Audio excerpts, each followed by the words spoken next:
কি করে? ছাগল।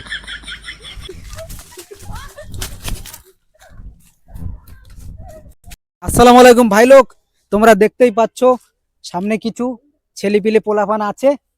ওদেরকে আমি কিছু কিছু ওয়ার্ড মিনিং জিজ্ঞাসা করব। চলো দেখা যাক। আসসালামু আলাইকুম ওয়ালাইকুম আসসালাম। ভাই সাহেব, তোমাকে একটা ওয়ার্ড জিজ্ঞাসা করো, মিনিং বলতে পারবে? হ্যাঁ বলো। গরু ইংরেজি কি? গরুর ইংরেজি হচ্ছে, মনে করো জলদি। আমি কলকাতা থেকে এসেছি, আমি পারবো ও না। আচ্ছা, তুমি পারবে না? ভাই তুমি বলো তো। আমি পারবো না, আমার মা বাবা ছোটবেলা থেকে লেখাপড়া শিখিয়েছে, আমি পারবো না। হ্যাঁ, কি বলো বলো তুমি? তাহলে। গরুর ইংরেজি হচ্ছে মোষ। আরে ভাই সাহেব, তুমি বলো তো, তোমাকে দেখে অনেক স্টাইল ফিটফাট মনে হচ্ছে, তুমি বলতে পারবে? আসলে এরা তো জীবন স্কুলের বারান্দায় যায়নি, তো গরু ইংরেজি ছাগল।